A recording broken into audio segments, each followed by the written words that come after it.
Standing outside of the old city of Jerusalem, you can see the old city wall in the background there. And just to the right behind those buildings is the Damascus Gate.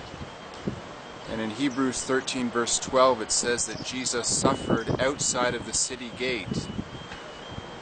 And then in John 19 verse 20 it says that Jesus was crucified near to the city.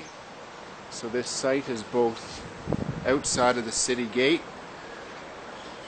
and yet near to the city.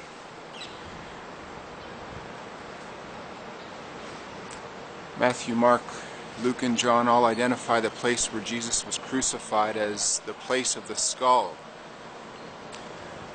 And in John 19, verses 17 and 18, John says that Jesus was crucified at the place of the skull, which in Hebrew is Golgotha.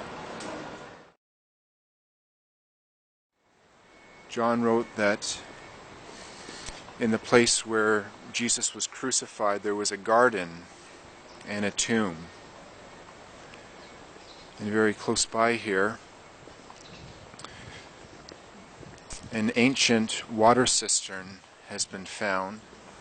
So here's the opening to that cistern. You can see water running down there.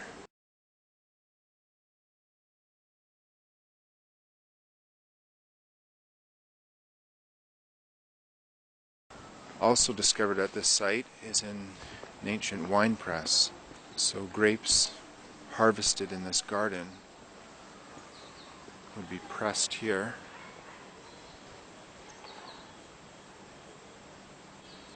And archaeologists date this as being approximately 2,000 years old.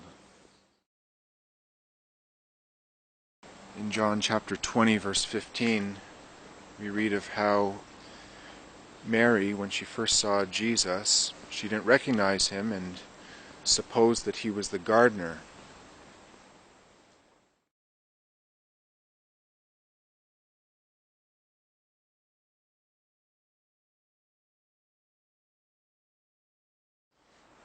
So this is a tomb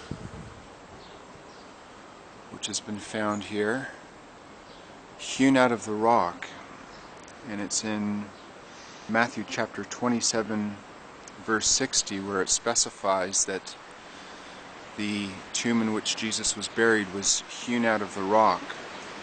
And the floor here as well as the tomb itself are all of one stone. Scripture says that this place belonged to Joseph of Arimathea, and Matthew specifies that he was a rich man, and that's in Matthew 27 verse 57. So obviously to have a tomb of this sort you'd have to be rich, considering the type of tomb and its location in this garden. And Scripture speaks of a stone that was rolled in front of the entranceway of the tomb. And you can clearly see here a channel or a trough which would have enabled the stone to be rolled back and forth. And it also speaks in the book of Matthew of how a seal was placed on the tomb. You can see the remains of what appears to be a seal.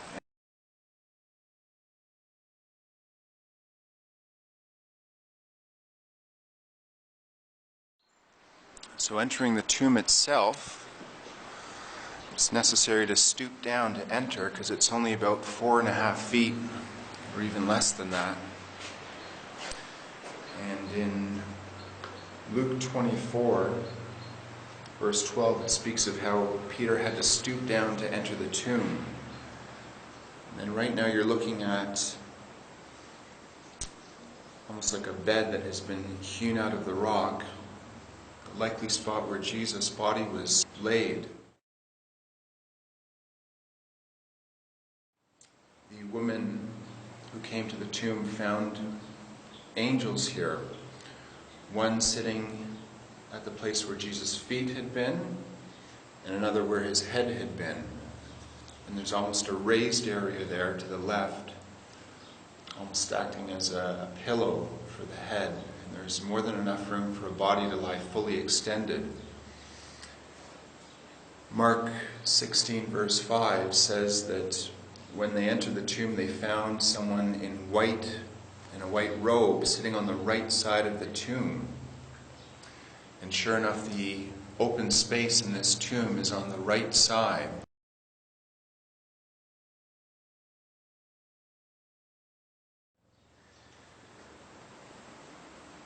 You can also see here a place for another body to be laid, but it was never completed. At the foot there, it hasn't been fully carved out as it has been on this side. And John 19, verse 41, specifies that the tomb in which Jesus was buried was a new tomb in which no one had yet been laid. The fact that this one had been completed and this other bed was never fully completed suggests that Joseph intended for this tomb to hold at least 2 people, but after Jesus was buried here, it was considered too sacred to bury anyone else. So the construction of the tomb and the second bed specifically was not followed through with. So for numerous reasons, with the different lines of converging evidence, this seems to be the place where Jesus was crucified, buried, and where he rose again.